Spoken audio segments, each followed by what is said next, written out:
मेहनती किसान, बदलते भारत की शान।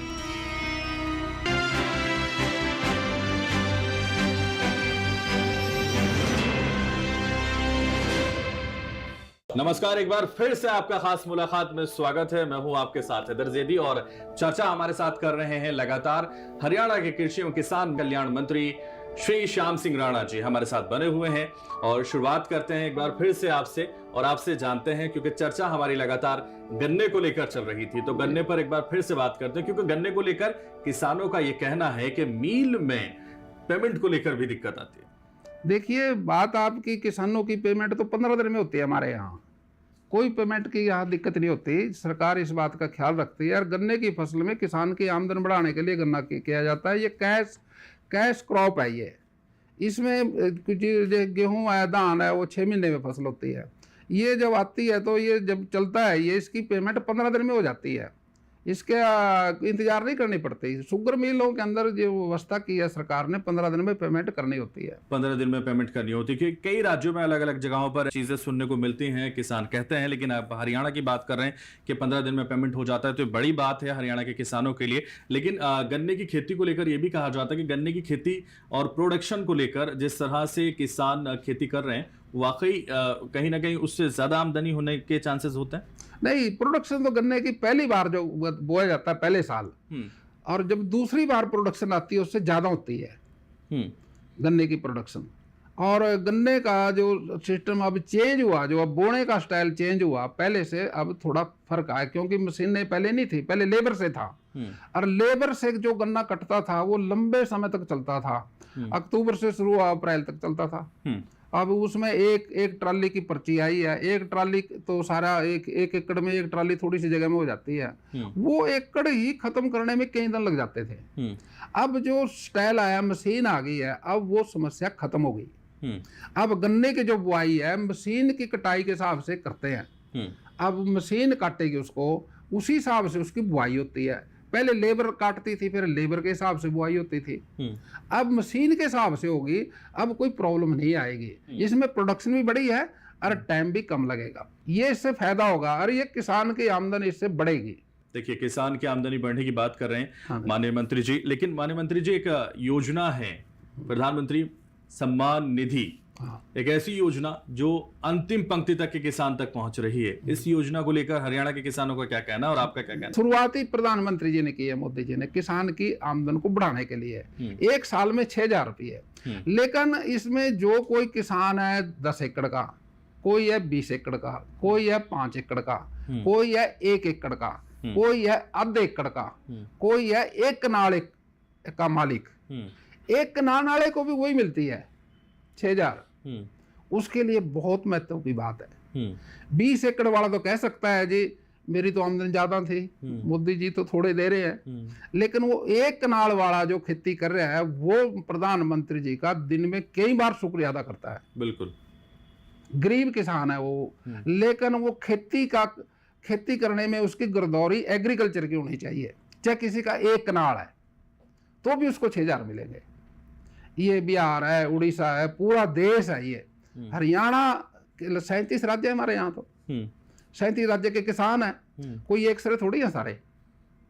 कोई गरीब भी है, कोई ठीक भी है, कोई उससे ठीक है, कोई उससे गरीब है, कोई उससे गरीब है। और गरीब के लिए ये एक वरदान है। बिल्कुल, किसी वरदान से कम नहीं है। क्योंकि साहूकारों के पास जाना पड़ता था, ऋण लेना पड़ता था, तमाम परेशानियां आती थी छोटी छोटी चीजों के लिए। उसको जो पैसे की जरूरत होती थी वो इस योजना ने पूरी कर दी है, मुझे लगता है। उस योजना में सहायक है। ये पैसा उसकी जरूरत को पूरी करने में सहायक है। कम से कम जो आर्थिक स्थिति बहुत ज्यादा कमजोर होती है कुछ किसानों की, उनके लिए ये सहायक सिद्ध हो रही है। ये कह रहे हैं आप। बहुत महत्वपूर्ण योजना है जिसका जिक्र मैं करना चाहता हूँ, फसल बीमा योजना। प्रधानमंत्री फसल बीमा योजना। फसल बर्बाद हो जाती है, इस योजना को लेकर हरियाणा के किसान क्या देखते हैं? देखिए, खेती खुले आसमान के नीचे होती है। ये कोई इंडोर तो है नहीं। खुले आसमान में 100 तरह के प्रकृति प्रकोप आते हैं। प्रधानमंत्री फसल बीमा योजना ये है, अभी किसी की फसल अगर खराब होती है उसकी भरपाई हो जाए बीमा की। उसमें केंद्र सरकार का भी योगदान है, प्रदेश की सरकार का भी योगदान है। दोनों सरकारें उसका प्रीमियम देती हैं। और कंपनी उसको भरपाई करती है। ये एक किसान की जैसे कोई कारों का बीमा होता है, आदमी का भी हेल्थ का बीमा होता है, कार एक्सीडेंट हो जाए उसका बीमा सहयोग करता है, इसी तरह फसल का है। उसकी कोई डैमेज होती है तो उसकी भरपाई करते हैं हम। कैसे आकलन किया जाता है वो थोड़ा हमारे किसानों को बताइए। कई जगह ऐसा सुनने में आता है कि उनको फसल बीमा योजना लेने के बाद भी उस बीमा नहीं मिला या उसको लेट हुआ या पेमेंट नहीं मिल पाया। क्या ऐसी समस्याएं कहीं सुनने में आती है? देखिए इसका एक फार्मूला बना रखा है जो जिसमें किसान भी बैठता है और जो कंपनी वाले बैठते हैं, सरकार का भी अफसर बैठते हैं। वो 4 जगह से एक 4 जगह से कुछ लेते हैं फसल का, जो कटाई करते हैं, फिर उसको कटाई करके उसकी निकालते हैं भी इसमें कितना अनाज होया। जो हमारा स्टैंडर्ड है उससे अगर कम होता है तो वो सारे एरिया को बीमा मिलेगा, जिसका जितना हो रहा है वो एक को नहीं सबको मिलेगा। अगर वो ठीक है फिर नहीं मिलता। अगर फसल हमारी पूरी आ जाती है, कटाई जहां जहां से हमने काटी है वो फसल पूरा बता देती है अभी इसमें कोई दिक्कत नहीं है तो पूरी है, तो उससे फिर किसान को नहीं मिलता। लेकिन अगर वो उसका एवरेज कम आ रही है, जितनी एवरेज कम आई, हालांकि मैं आपको उदाहरण के तौर से कहता हूँ 20 क्विंटल की एवरेज मानी सरकार ने, और वो जो हमने कटाई करी 4 जगह से वो 18 क्विंटल की आई, तो 2 क्विंटल का लॉस हुआ है किसान को। जितना का बीमा है सबका 2 क्विंटल को सबके पैसे मिलेंगे। तो सारी कमियों को पूरा करने का काम सरकार कर रही है और हमारे किसानों को जागरूक भी लगातार कर रही है। हम जिक्र करना चाहेंगे प्रधानमंत्री मत्स्य संपदा योजना का, क्योंकि आपने जिक्र किया था कि जहां पर जो पानी है नमकीन हो वहां पर मछली पालन करना चाहिए। हरियाणा के किसान कितना मछली पालन कर रहे हैं और इस योजना का कैसे लाभ उठा रहे हैं? देखिए अभी सम्मेलन था इंदौर में जी, और वो 17 राज्यों का था जी। इनलैंड शब्द का मैं यूज कर रहा। हमारे 37 राज्य हैं। जिस राज्य के साथ समुद्र लगता है और जिस राज्य के साथ समुद्र नहीं लगता वो 17 राज्य हैं जिनमें समुद्र की कोई सीमा नहीं लगती। उसको बोलते हैं इनलैंड। ओके। हाँ, इनलैंड के अंदर मच्छी पालन जो प्रदेश करते हैं वो 17 है। 17 राज्यों की बैठक बुलाई थी हमारे मत्स्य मंत्रालय की तरफ से केंद्रीय मंत्री जी ने जी और राजीव रंजन जी ने। तो उसने बुला के हमारे को जो योजनाएं थी, जो प्रदेशों के अंदर योजनाएं सरकार दे रही है, उनका सबका जिक्र किया। और हरियाणा प्रदेश उसमें दूसरे नंबर पे है। क्या बात है, हरियाणा प्रदेश दूसरे नंबर पर है। इस पर चर्चा करेंगे दूसरे नंबर पर। यहां रुकेंगे एक छोटे से ब्रेक के लिए, फौरन हाजिर होंगे।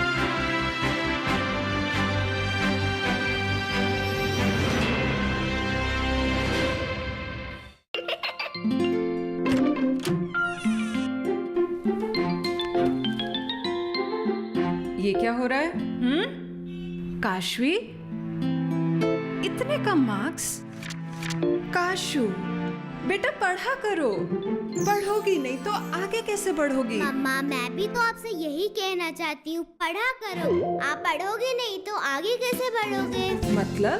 वो देखो, सिर्फ बैक पर छपा ऑर्गेनिक नहीं, ऑर्गेनिक का निशान पहचानिए। पीजीएस ऑर्गेनिक का ये लो, उन किसानों की पहचान है जो आज भी परंपरागत विधि से रसायन मुक्त खेती कर आपके लिए शुद्ध फसल उपजा रहे हैं। अब समझे मम्मा, अगर मैं प्योर ऑर्गेनिक फूड नहीं खाऊंगी तो अच्छे मार्क्स कहाँ से लाऊंगी? अच्छा बच्चों, जैविक खेती की इस मुहिम को आगे बढ़ाइए, शुद्ध ऑर्गेनिक अपनाइए।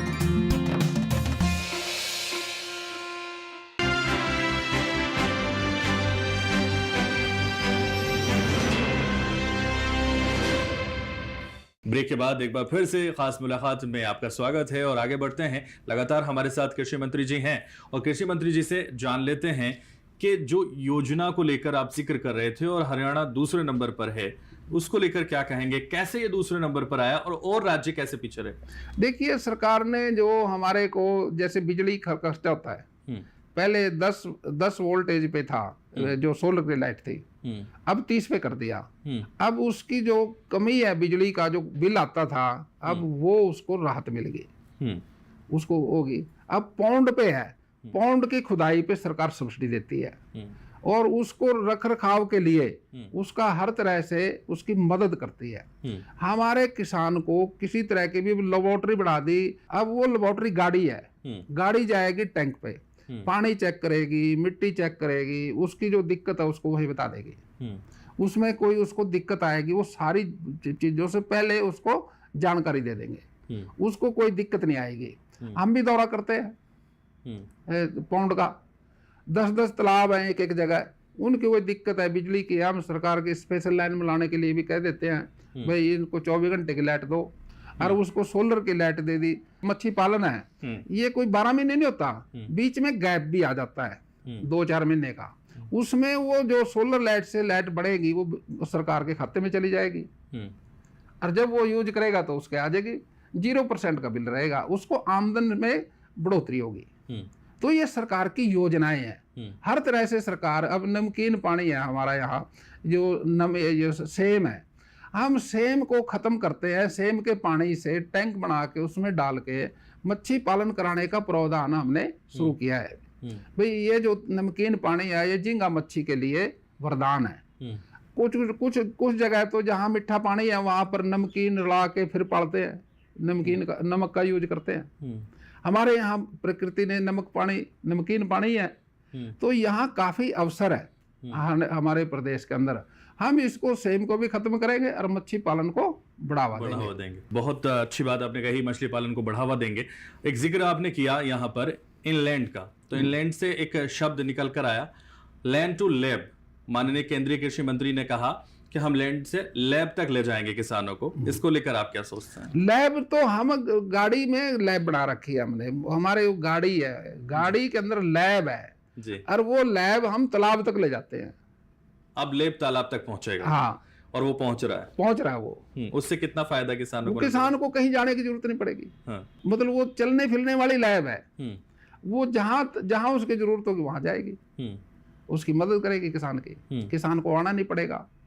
अब इसके लिए तो काफ़ी और भी किसान काफ़ी प्रोत्साहित है। उसकी जो प्रोसेसिंग प्लांट है, अब एक्सपोर्ट तो प्रोसेसिंग प्लांट से शुरू होगा, अब वो भी लगाएंगे प्रोसेसिंग प्लांट, ताकि मच्छी हमारी डायरेक्ट एक्सपोर्ट हो। अब तो आंध्र प्रदेश के लोग खरीद के ले जाते हैं, अब उसमें कुछ रेट को फायदा मिलेगा किसान को। अगर प्रोसेसिंग प्लांट यहाँ लगाने के जैसे योजना है, उससे किलो के हिसाब से पैसा बचेगा, उसकी आमदनी बढ़ेगी, उसकी आमदनी बढ़ेगी, और आमदनी बढ़ाने का ही काम लगातार सरकार का लगातार है। कृषि खेती में किसानों की आमदन कैसे बढ़े, मच्छी पालन से बढ़े, पशुपालन से बढ़े, हॉर्टिकल्चर से बढ़े, ये सरकार किसान की आमदन बढ़ाने के लिए कृषि क्षेत्र से जुड़े हैं सारे काम ये, इसलिए किसान की आमदन बढ़ेगी इससे। और इसलिए लगातार आप भी मछली पालन पर जोर दे रहे हैं जी। तो मछली पालन को लेकर क्या लोग जागरूक हो रहे हैं हरियाणा में, और मछली पालन की तरफ हमारे किसान बढ़ रहे हैं? नहीं, सरकार को भी फायदा, किसान भी जागरूक हुए हैं। अब तो ज्यादा बढ़ने लगे हैं किसान, उसमें आमदनी ज्यादा आई है, उसमें ग्रोथ ज्यादा है। सबसे ज्यादा ग्रोथ है मच्छी पालन में है इकोनॉमिकली। हमारा देश, हमारा भारत भी सबसे ज्यादा ग्रोथ या मच्छी पालन में ही है। अंडमान निकोबार है, कितना बड़ा है ये, वहाँ समुद्र में भंडार है मच्छियों का। हम वो सारा, अगर वो समुद्र में ही पैदा होती है, समुद्र में मर जाती थी, अगर हम उनको निकाल के प्रोसेस करके दुनिया की मार्केट में ले जाएंगे तो देश की अर्थव्यवस्था तो बढ़ेगी।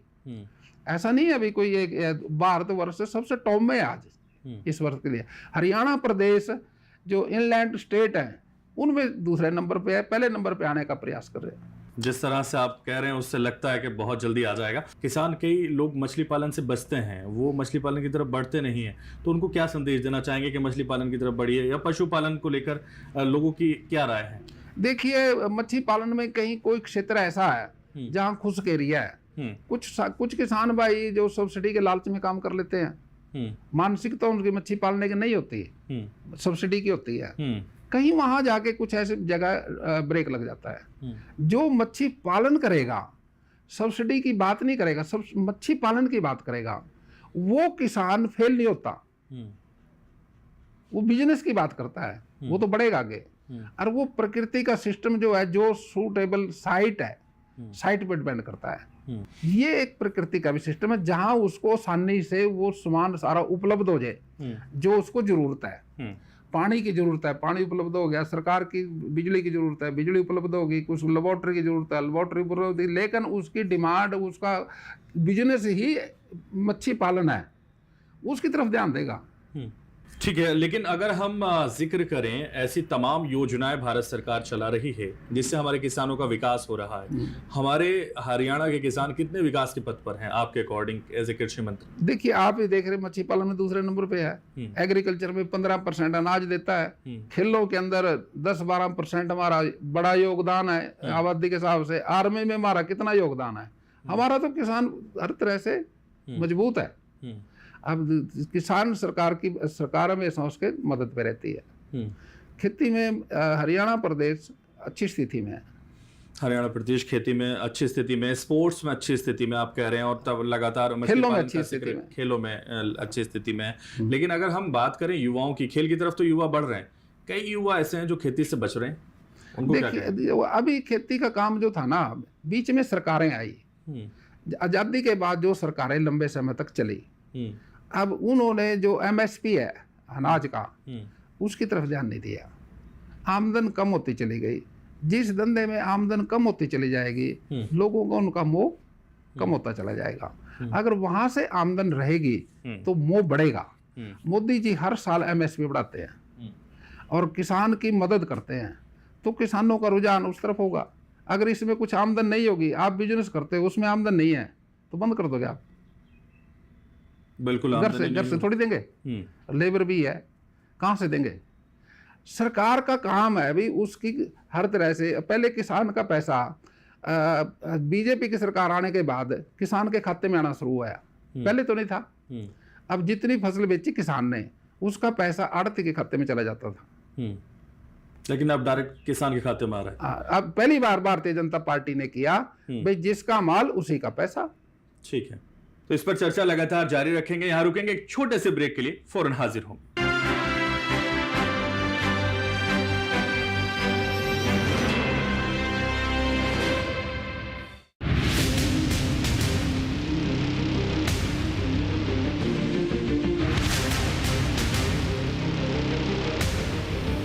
जब तपती है धरती, सूरज उगलता है आग, ठंड में जब सर्दी जमा देती सबके हाल, सब छुप जाते अपने अपने घरों में, तब बाहर निकलता सिर्फ एक इंसान, भरने के लिए हम सबका पेट, खून को पसीने की तरह देता बहा, थक जाता, झुलस जाता, हो जाता बीमार, तब उसकी सेहत का ध्यान रखता सिर्फ DD किसान।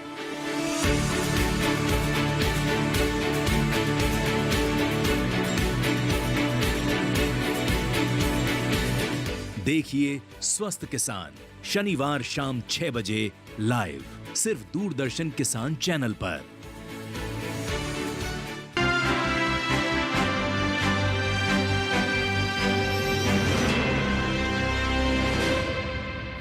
ब्रेक के बाद खास मुलाकात में चर्चा को आगे बढ़ाते हैं कृषि मंत्री जी के साथ और समझते हैं जिसको लेकर हम आमदनी को लेकर जिक्र कर रहे हैं, युवाओं को लेकर जिक्र कर रहे हैं और खेलों को लेकर जिक्र कर रहे हैं। तो हरियाणा में युवा कैसे खेती में और आगे बढ़े, कोई ऐसा संदेश हमारे दूरदर्शन किसान पर दीजिए आप। देखिए, खेती में युवा जब आमदन बढ़ेगी खेती की, तो युवा ऑटोमेटिक उसमें बढ़ेगा।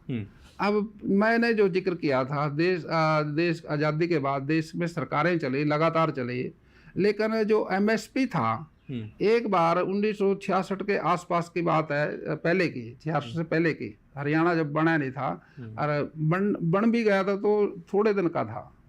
जो गेहूं का रेट बढ़ा था केंद्र की सरकार से, वो 50 पैसे क्विंटल था। अब आप बताइए 50 पैसे क्विंटल क्या मायने रखता है गेहूं का रेट? जब उस मंत्री से जब उस नेता से पूछा भाई ये पैसा कम किया, क्योंकि किसान तो एसेंशियल आइटम पैदा करता है। अरे भाई एसेंशियल आइटम पैदा तो करता ही है अनाज, अनाज तो एसेंशियल है, दाल भी एसेंशियल है, अनाज भी एसेंशियल है, चीनी भी एसेंशियल है, हर चीज एसेंशियल है।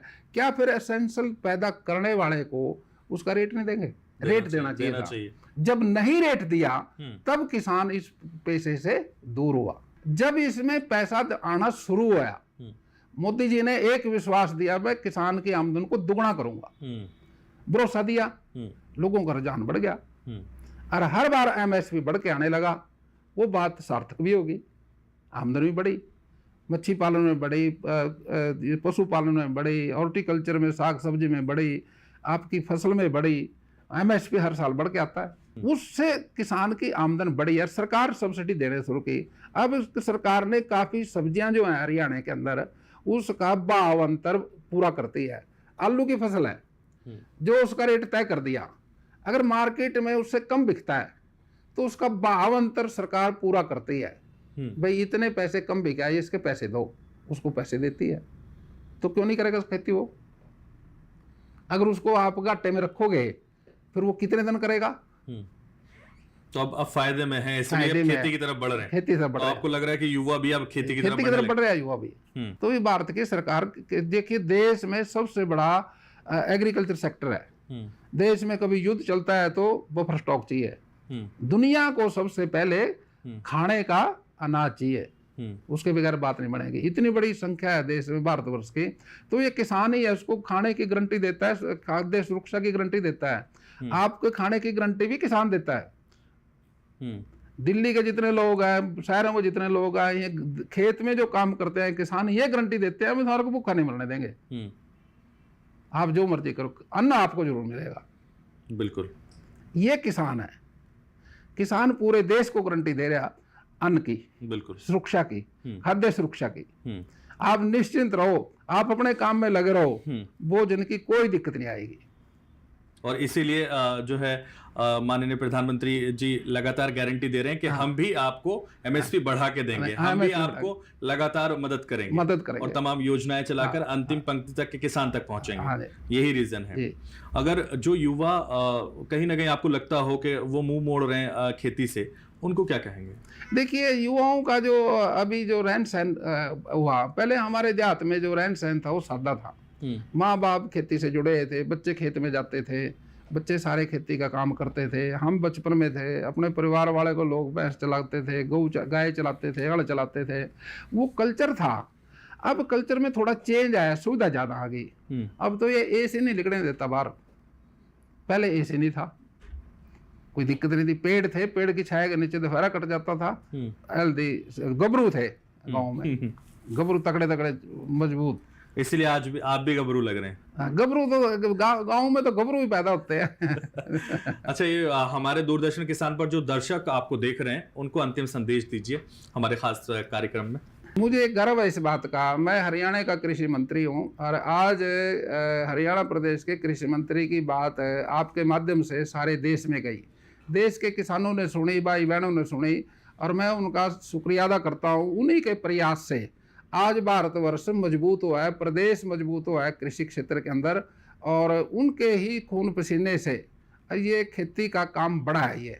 और हम सोचते हैं भी सारे किसान भाई अपनी परंपरागत खेती से पीछे हटके अब नई टेक्निक के साथ जुड़े, जैसे आज की ज़रूरत है, उस ज़रूरत के साथ जुड़ के या किसान के खेती की उपज को, आप अपनी उपज को बढ़ाएं और नए नए तरीके जो सरकार मदद कर रही है उनका भरपूर फ़ायदा उठाएं, और ताकि हमारे देश का जो अर्थव्यवस्था है उसमें ज़्यादा से ज़्यादा हम सहयोग कर सकें। मच्छी पालन से कर सकें, हॉर्टिकल्चर से कर सकें, डेयरी के सिस्टम से कर सकें, एग्रीकल्चर से कर सकें। ये जितनी भी हमारे प्रदेश देश की केंद्र की सरकार की योजनाएं हैं और प्रदेश सरकार की योजनाएं, उनका भरपूर फ़ायदा उठा के अपनी अर्थव्यवस्था को मजबूत करें। यही मैं किसान भाइयों से अनुरोध करता हूँ। बहुत शुक्रिया आपका। तमाम सवालों का जवाब बखूबी आपने अलग अलग अंदाज में दिया और हमारे किसानों को बताया कि कैसे आप काम कर रहे हैं और कैसे सरकारें लगातार हमारे किसानों के हित में कार्य करती हुई नजर आ रही हैं। हमारे साथ खास मुलाकात में जुड़ने के लिए बहुत शुक्रिया आपका। धन्यवाद। फिर किसी जगह नए कार्यक्रम से होगी शुरुआत, तब तक के लिए हमें दीजिए इजाजत और देखते रहिए दूरदर्शन किसान।